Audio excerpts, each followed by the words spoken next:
So hello guys, welcome back to my channel. So today kasama natin syempre si Jenny. At ang aming content ngayon ay Q&A. So para tong heart to heart talk. Meron kami mga cards dito. So kung napanood nyo ang ating upload kasama sila Mama Gemma, ganun din ang aming gagawin. Pero ang twist, magme-makeup kami. So ito ang aming makeup guys. Ay!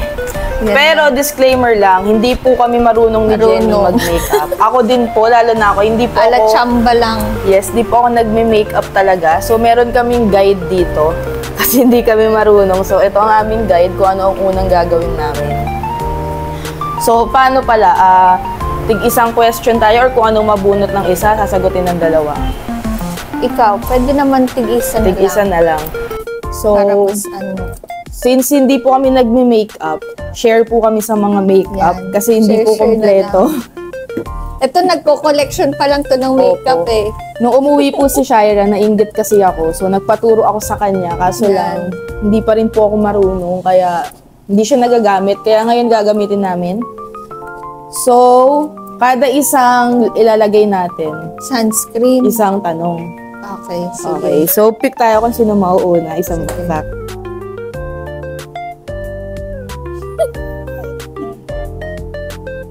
Sino muna? Ikaw. Ako? Ikaw ang unang sasagot ng question, tapos ako unang mag-a-apply. Para after ko mag-apply, ako naman, ikaw naman. Ako naman. Salitan. So, sino magpipick? Ikaw ang unang kukuha ng question and sasagot. Kukuha na ba ako? Yes. Okay. So, ako mag-a-apply na ako ng sunscreen. Ano ba to? Nakaka-proud ka kasi accept. Baliktad. Ay, hindi pala. Baliktad pala tayo ng lagay. Okay, ito, ano lang to. Oo, yung advice lang sa'yo. Ito yung what is something you have finally accepted? Oy. Ano to, sa sarili to? Something na natanggap mo na talaga. Natanggap ko. Siguro sa ngayon kong tinatahak, yung bashers. Accepted ko na siya sa buhay ko. Kasi noon, ano ba yan? Wala naman kasi akong ganun kasi wala naman akong partner na regarding sa social media, mga ganyan. Siguro inaccept ko na kasama na siya sa buhay ko. Yung ganong sistema na may mga bashers, ganyan. Gaya ng sa social media pa. Oo, kumbaga, matagal naman na ako. Minsan nga pag nagtitiktok ako, sabi niyan, ang ingay-ingay ko daw sa TikTok, pero hindi nila alam. Matagal na talaga ako nagtitiktok. Hindi lang talaga ako pa-fame na kasi minsan more on story lang ako. Okay, so ang kanyang finally accepted is mga bashers. So sa mga bashers dyan guys, hindi kami marunong mag-makeup. Huwag nyo kami i-judge pagka hindi pantay ang ganito, ang ganyan ha. Sige na, i-judge nyo na kami. First time lang po namin. Ako first time ko talaga mag-full pack makeup. Si Jenny, pulbos-pulbos lang din ang lip tint siya. Oo. So, ano yan? Sunscreen? Dalawa ang sunscreen na nandito. Itong spray. Try ko naman yung spray. So, pag spray mo, ganun-ganun lang. So, paano ako na. To? Ang perfect naman. Baliktad baka magmukha tayong tanga dito. O, ito sa akin. Sino ang una mong naiisip kapag masaya ka? At bakit siya? Taray. Si Dins. Kaya nga, pinag-iisipan syempre, si Deans or family. Si Dean siguro kasi parang 'di ba pag masaya ka, ang naiisip mong kwentuhan or pagka gusto mong mag-rant ang partner mo. Oo, yung partner. So, kumbaga may kasabihan baga siya ang kamaritesan mo sa mga kachismisan mo. Kaya si Deans po ang una ko sigurong naiisip agad kasi pag may nangyayari po na negative or positive, gusto ko agad i-chika sa kanya. Next is primer. Hindi ako marunong gumamit niyan. Ito ang primer. Si Shaira. Ano ibig sabihin ng primer? Hindi ko alam. Ang parang... Pampaganda yata. Hindi, ang alam ko yatang primer is, yung pang-pasmooth siya. So, ilalagay natin siya dito. Pwede naman ako maggamit ng iba sa akin. Yun lang naman sa akin. Bubunot kasi sa ikaw una. Oo. Kaso wala akong primer. So, mag-i-skip. Ay, ayan. Ito, ganito mo na lang.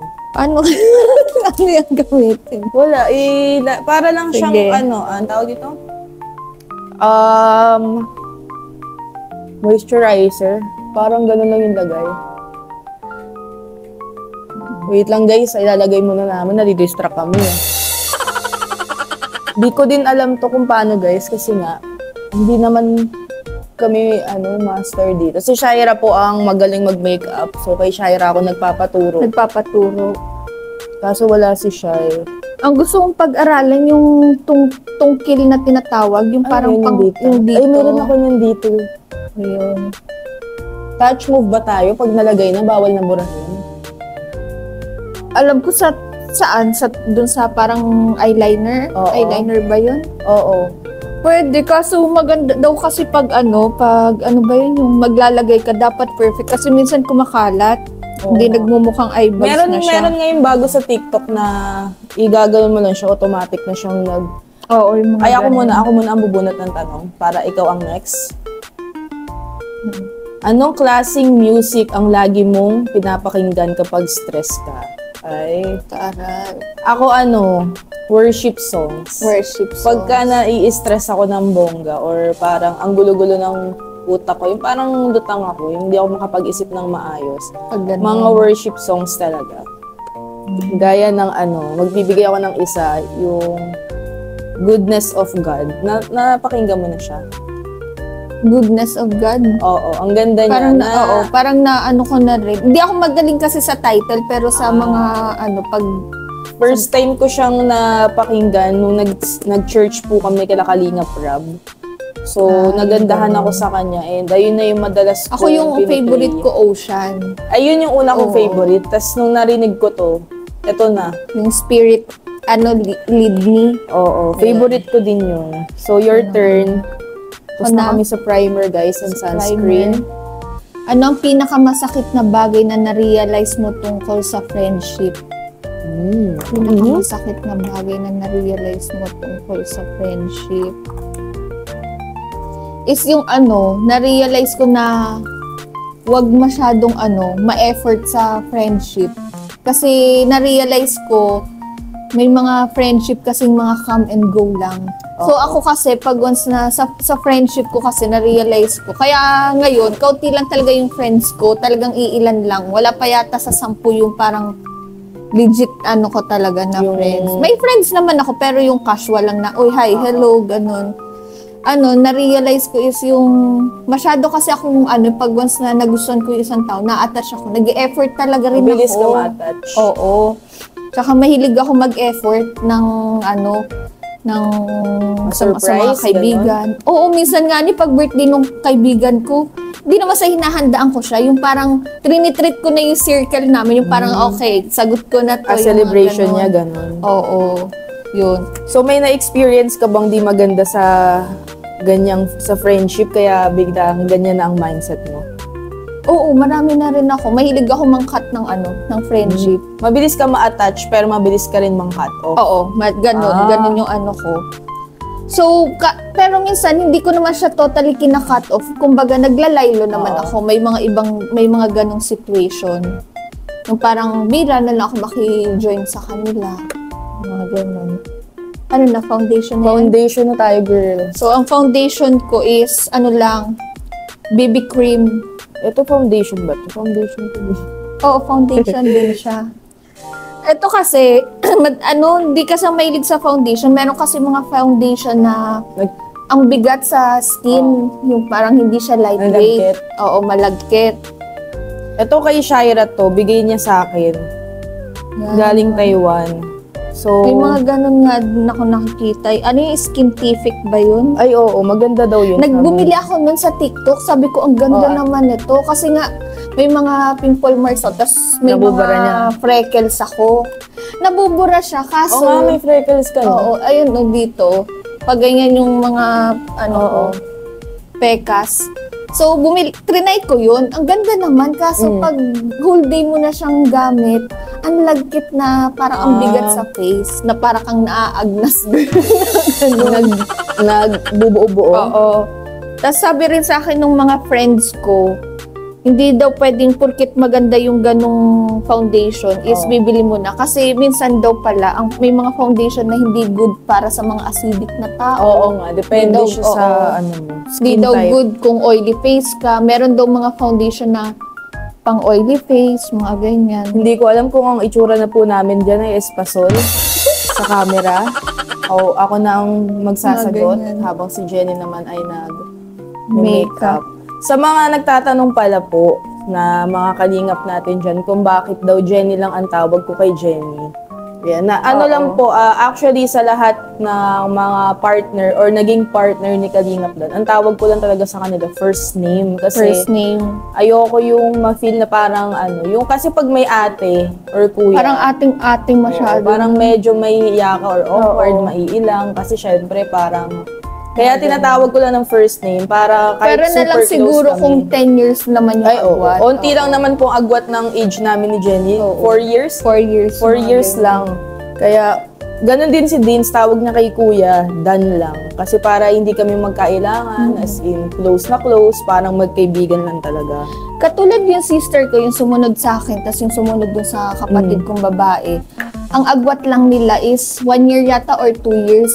Ang tawag lang nung pangatlo kong kapatid sa pangalawa naming kapatid, Name lang. name lang din. Di siya nag-aate. May mga ganun. Lately ko na-realize yun. Sabi ko nga doon sa kapatid ko kay Dave. Mas close sila. Hindi, mas close sa akin yung lalaki, si Dave. Next question, may oras ba na mas pinili mong manahimik kaysa mag-open up? Bakit? Oo naman. Madaming beses na din, di lang sa career, syempre sa sa family, sa love life. Feeling ko naman lahat ng tao may mga ganong scenario na Oo. yung nananahimik na lang. So, meron, ang pinaka-recent, meron at kung bakit, para sa sa ikakatahimik na lang ng lahat. Kakatime ka, kabubuti. Oo, yun. Ganun. Simple and short. Next, powder. So, meron tayong dalawang powder dito. Yan. So, ano ang gusto mo dyan? Okay. Bunot na ba ako? Oo. Ay, hindi Ang pa galing. yata. Ikaw na. Ako na ba? O, powder. Kung bibigyan mo ang sarili mo ng reward ngayon, ano ito at bakit? Hoy. Kung bibigyan ko yung sarili ko ng Guys, reward paano ba ngayon, ano ito at bakit? Wala akong maisip pa. Anong reward ba? Ano ba to? Pwedeng material or Yes, ano? anything. Siguro mag-unwind na lang. Kasi sa material, hindi naman sa kupleto ako. Kumbaga, umay-umay na ako. Para, na, dito? Kontento ka naman. Sa Oo, meron kontento ka. ako. Tsaka hindi kasi ako yung, may luho ako. May luho naman ako. Pero hindi kasi ako yung maluho na pag once na lumabas itong trending na to, kailangan meron agad ako. Kumbaga, minsan, ini-skip ko naman siya eh. Kunya, regarding sa panahon ngayon, like yung mga iPhone, di ba, sa mga bagets. Ako, phone ko, ang dami na dumaan. Ang phone ko is iPhone 13 Pro Max, dumaan ang 14, 15, 16, ngayon 17. Di pa rin naman ako na trigger na Magpalit. Ako magpalit. Sabi ko, as long as na Pero yung last ko kasi, bago ko palitan nung nagpalit akong 13 Pro Max, yung last phone ko, wala rin siyang sira. Dahil lang, na siya, yung hang na siya. Nagahang. Oo, yun lang yung sira niya. So, hanggat hindi pa ito nagahang, ito Okay pa pa rin. siya. So, balik tayo. Siguro yung reward ko is unwind lang. Kasi, Stress ka ba? hindi naman sa stress. Kumbaga, tawag doon yung parang, mas, yung may konting stress, pero hindi naman yung literal na yung dinadamdam na yung grabe yung stress na mo. Parang yun lang yung gusto kong i-reward sa sarili ko. Mag-unwind na yun. Oo, mag-unwind. Mga ganon. Ang puti na yata na mukha ko, girl. Oo nga. Wala, ang puti na. Sakto lang naman. Yan. Sakto Oo, kasi Johnson lang eh. Powder ka na. Dalawa yan. Ito, isa. Ito, gusto mo. Mas bago to. Hindi ko pa yung nagagamit. Ito Kasi yung hindi kasi ako familiar sa mga press powder. Ano lang din talaga ako. Pulbo-pulbo. ako na. Napawisan tayo dito, ah. Ito, paano mo hinaharap ang pakiramdam na parang wala kang na-achieve? Grabe naman ang tanong na to. Bigat to. Siguro nag-go with the flow lang ako sa kung anong nangyayari sa buhay ko ngayon. Syempre, lahat naman siguro dumadaan sa mga, ano bang tawag dun? Yung kapag yung babae parang pa-30s na. Nape-pressure ka na sa buhay. Normal yun. Normal yun sa lahat na na nape-pressure. Na may ganong feeling. So, sa mga, pag nafe-feel ko na gano'n na parang di ba minsan parang feeling natin na pag-iiwanan na tayo, or parang bakit sa ganitong age nandito pa lang tayo, tapos yung iba mas bata pa sa atin, pero mas madami na yung na-achieve sa buhay. Wala naman. Actually, pag may nakikita ako sa social media or sa TikTok ng mga ganon na mga ka-age ko or minsan mas bata sa akin na grabe yung achievement, mas ginaganahan ako, nai-inspire ako. So, i-switch mo siya sa pagiging inspiration. Oo. So, wala. Nag-go with the flow kung ano yung nangyayari sa akin ngayon. Hindi ko pinipressure yung sarili ko na dapat bukas or next month masigit pa. Dapat by end of the year, ganito na yung mangyayari. Wala. Parang kung ano na lang mangyari, ganun. Ang technique ko sa ginagawa ko sa ganyan, pag napipressure ako, iniisip ko na lang na na laging sabi ko, nasa tamang oras. Yun yung lagi kong yun yung lagi kong God's plan. Oo, yun yung lagi kong tinatandaan. Pag once na pressure ako na, ay okay lang, kumbaga ibibigay naman niya sa akin kung ibibigay talaga. Kung hindi pa, di baka sa sunod na lang. Ganun ko siya i-take. Next natin is concealer. Yun lang, di ako nagko-concealer. Hindi ka nagko-concealer. Mali tayo. Bakit? Foundation, dapat next concealer. Ang ginawa natin dito. Gagi pa ganun. Oo nga. Pagka sa foundation, hindi na tayo pwede mag-concealer kasi nag-powder na tayo. Yeah, nag-concealer na ako, guys. Kasi hindi mo na siya mabiblend kasi may powder na. Yun, medyo natandaan ko yan. Minsan nga dapat nga daw concealer muna bago foundation. Kaya pala sabi ko parang iba. Kasi may araw pala. Okay na. lang yan. Yan yung twist. Napagalatan tayo, hindi talaga tayo marunong. Failed na. Sino na? Ako na ba? Ikaw na? Ikaw na. Ako na. Oo. Biblend ko lang to. Yung puti-puti na ng mukha ko. Paano mo pina-prioritize ang sarili mo sa araw-araw? Taray. Paano pina-prioritize? Paano ko pina-prioritize ang sarili ko sa araw-araw? Paano ba? Parang di ko maano yun eh. Di naman niya napapabayaan ng kanyang sarili. Oo. Kumbaga, wala akong magandang sagot or yung parang dyan sa sagot na yan. Kasi syempre, unang-una, talagang pagising mo ay sa araw-araw, talagang prioritize mo rin naman yung sarili mo. So, okay, na lang. Sige.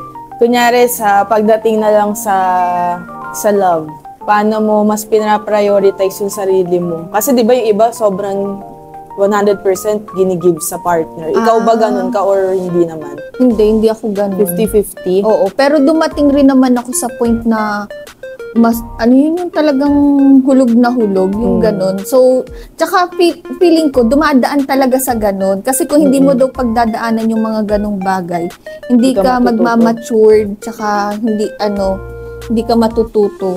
So, yun. Hindi naman sa parang 50 lang yung sa partner ko. Kumbaga, anong tawag doon na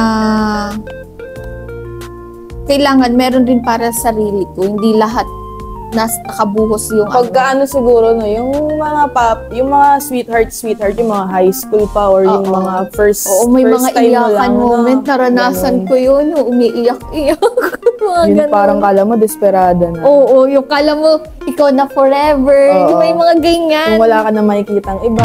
Oo. Tayo na hanggang huli. Yung mga ganyan. Naranasan ko yun. Pag mga high school. So, ang next is eyeliner. Kasi tapos na tayo. Meron tayong dalawang eyeliner. Ito yung sinasabi mong pen. Tapos ito yung sinasabi kong bago. Ano yan? Yung igaganon mo na lang siya. Okay. Kunyari ganyan. Ganyan na siya. Oo. Ay, di pala yung eyeliner. Ito pala. So, bahala ka dyan. Ako muna magsasagot. Hindi kasi ako nagaganito. Next, Pero try natin. anong bagay sa buhay mo ngayon ang nagpapasalamat ka? Wow. So, unang-una, syempre, yung kahit broken family kami, magkakasama pa din kami. Oo. Kasi nung bata kami ni Kalingap Dan, syempre lumaki kami na broken family, bihira lang namin makita si Kuya Brooks. Ang kasama talaga namin sa bahay, si Mama Gemma, and yung sa side ni Mama Gemma. So ngayon, di naman namin ine-expect talaga na sasama-sama kami dito sa Daet. So yun, yung kahit minsan syempre may mga problema pa rin darating. Ayun pa din yung parang pinanghahawakan ko kaya kami nandito pa rin sa Daet is yung magkakasama kami. Oo. Maswerte Tsaka hindi kayo yung toxic na family na kahit broken kayo, yung parang nag-aaway-away or ano, Oo hindi nga. kayo yung gan. Ang ano ko, observe ko sa inyo, normal na minsan nagtatampo ka or nagagalit ka kay Tito Book. Pero hindi siya yung typical na Yung talagang dadamdamin. Oo, yun ilang oo. araw na. Pero oo. mas more on ano kayo yung asaran, yun yung banding nyo, yun yung nakikita Alam mo, ko. dati, si Kuya Brooks, ano yan, sobrang stricto niyan. Hindi talaga yan namin nabibiro ni Kalingap Dan. Naalala ko pa nga ang tawag din sa amin, sut-sut eh. Bakit? Pag sumutsut siya ng sssst, paunahan na kami ni okay. Kuya niya na Yun na yung sign na paunahan ano. na kaming dumating kay Papa, tatakbuhan kami. Okay. So, takot talaga kami sa kanya dati. Buti nga ngayon na bibiro-biro na namin siya. Hindi siya gaya ng dati na parang may ilang kambiro. Kumbaga cool na siya. Oo. Cool dad na si Kuya Brooks. Ano yan? Nagkabit ka na? Ano kinabit mo? Wala pa. Wala pa. Pinatuyo Wait ko. lang. Para na akong pulboran dito Hindi ako marunong pa naman nito. Ako, marunong ako nito. Pero pag dito na sa kabila, Di pantay hindi na. na pantay. Ito Yung nga, na-try ko yung parang ang perfect na. Tapos pag sa Wait dating lang. sa kabila, Pasensya na po kayo kung hindi ito papantay.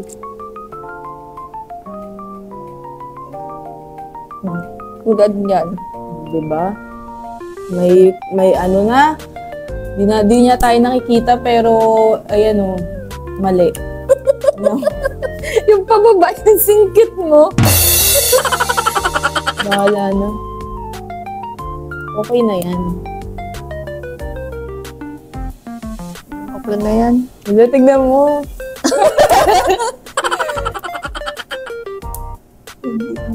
Hindi pantay. Mahaba din sa kabila. Pag binura ko, tumabubura yung Sa kanya parang ginuhitan lang eh. Ang hirap din Iba ito. nga. Nakaka-distract pala siya, no? Kaya- Kasi may mga vloggers na nagaganto, no? Kala ko ano lang eh. Oo. Chikahan lang. Nakaka-distract pala. Next, Mama Gemma Nyaya Bet. Magme-makeup. Wait lang, bubarahin ka lang.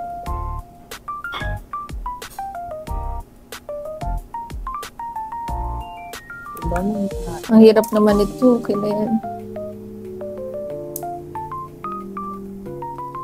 Ano sunod? Wala. Ano yun?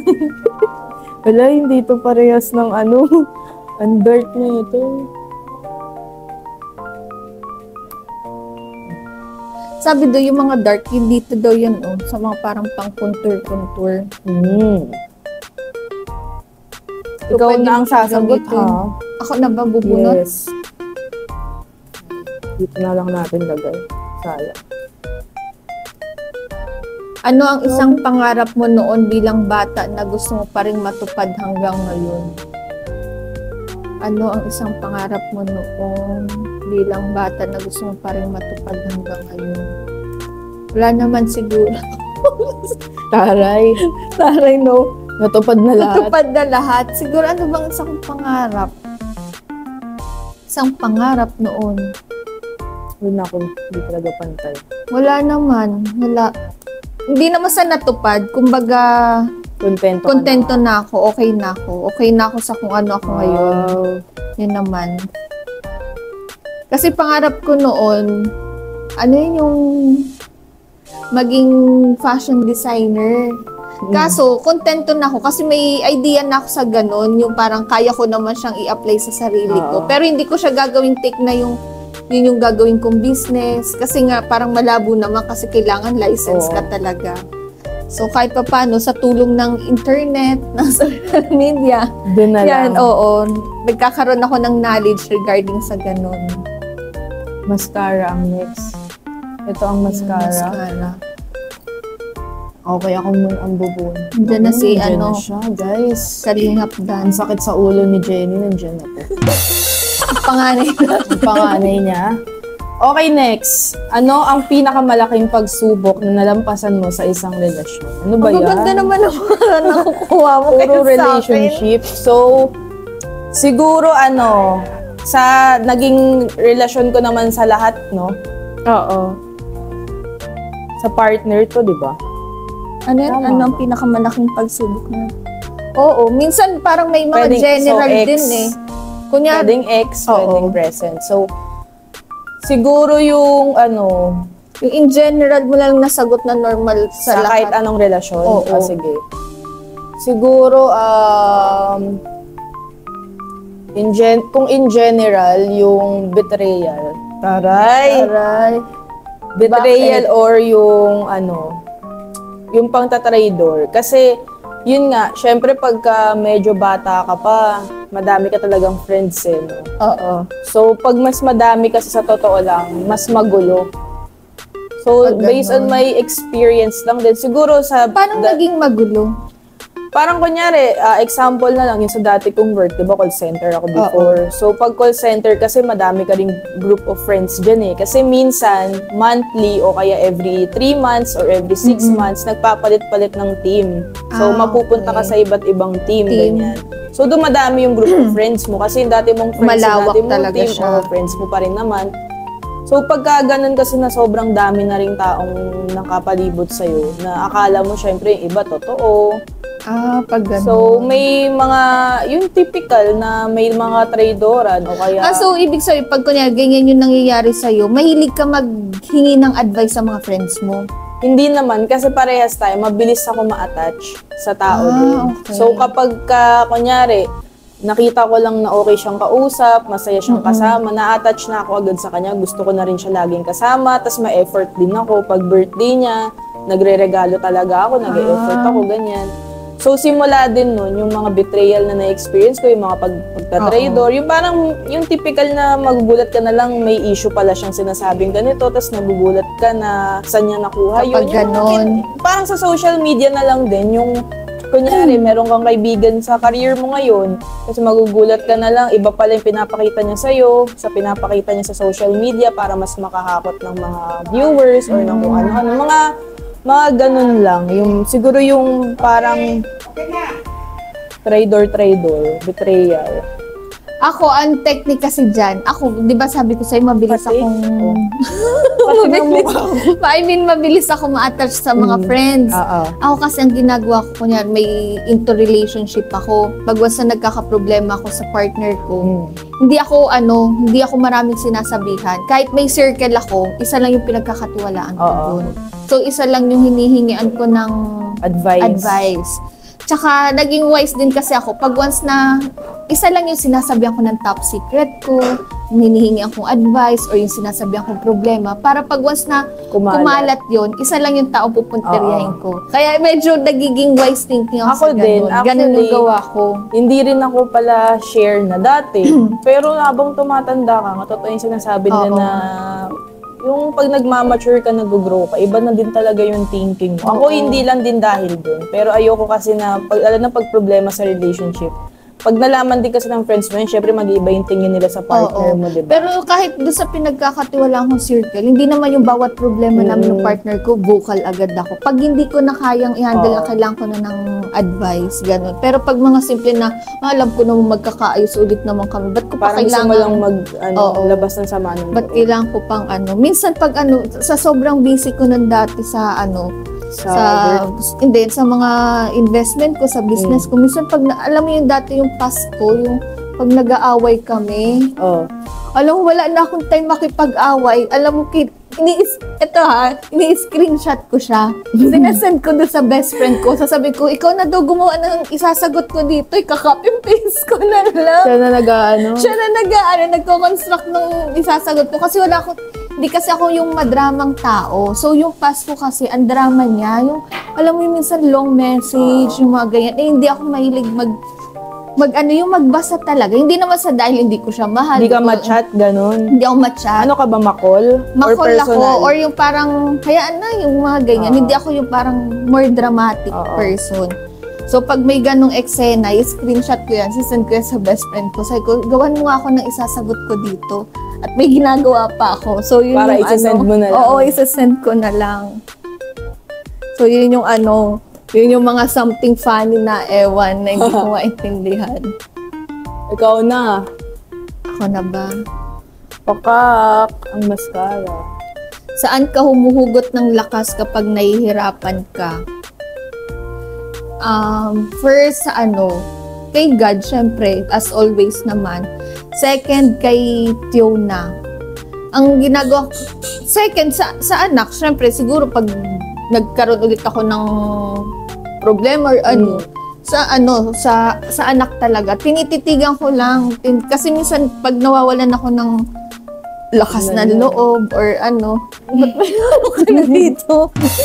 Minsan, pag nawawalan ako ng lakas ng loob or yung parang nai-stress ako or yung parang anong tawag din, talagang nagiging down ka na sa sarili mo. Tinititigan ko lang yung anak ko. Sabi ko, hindi pwede. Sabi ko na hindi pwedeng mangyari. O, panghinaan ako kasi may mga anak ako na nakasandal sa akin. Mga ganun. Pag nanay na kasi talaga, iba Oo, na. yun na yung thinking talaga. Hindi na pwedeng mahina. True. Ano na sunod? Ano na linagay mo? Yung mascara. Naglagay na ako ng mascara. Next natin Nagkakano talaga siya. Ano siya, nalaglag. Highlighter. Yan, meron ako highlighter. Dalawa siya. Yung kumikinang-kinang. Ito yung yung kay Heart Evangelista. Wow. Debian. Mabango siya. Ito kay Shira Instant to yun. perfume na din siya. Oh? Amuin mo. Ang laki. Bango. Pwede siya sa face and Ang laki body. naman. Pero meron din face and body. Oo. Meron din ako ng ganito. Stick naman siya. Ang ganda. Yan. Mahilig ka sa highlighter, Mahilig talaga ako sa highlighter. Adik ako sa ganito eh. So, ang paglagay ko ng highlighter, dito lang yan. Nakakapawis, ha? Diyan lang siya. Tapos dito. Yun lang. Upper, Okay, ako na. Kailan ka huling nakaramdam ng pure joy? Ano ang nangyari? Ano ba yan? Ang bibigat ng questions, ha? Ganon. Kailan ako huling nakaramdam ng pure joy at ano ang nangyari? Siguro, nung nag-Taiwan kami. Actually, pag nasa Taiwan talaga kami, sobrang parang saya. Parang yung comfort place mo. Hindi lang dahil sa lugar, ha, pero nandun kasi yung family. Oo. So, parang pag nandun kami, kahit walang gawin, basta kasama namin yung family. Iba talaga yung yung saya. So, nung nasa Taiwan kami, nung birthday ni Shira nung June 8. Oo. So, ayun, yung talagang kahit yung araw-araw talaga na saya. Yung basta pag nandun ka lang, pag nandun lang kami sa Taiwan, iba yung saya. So, doon napansin ko, parang ang comfort place niya, Manila. Kasi nung time na, di ba, nagpa-Manila kami, napansin ko siya, di ba, pag naandito kasi, mahilig siya magbasa ng mga comment, mga ganyan. Nung nasa Manila kami, hindi ko siya nakita ko siya, pero hindi ko siya nakita na all the time nagbabasa siya ng comment. So, hindi siya nadidistract masyado. Yun. Kahit ganun din ako eto kasi pala, puro girl. pasyal-pasyal din kami. Kunyari, si Kalingap Dan, syempre, naman Manila boy yan. Nakalimutan natin mag-alcohol bago tayo mag-aano sa face. Tayo naman yan. Paano if ever si Kalingap Dan tanungin ka or gusto niya nang bumalik sa Manila? Okay sa'yo dun manirahan or talagang gusto mo dito?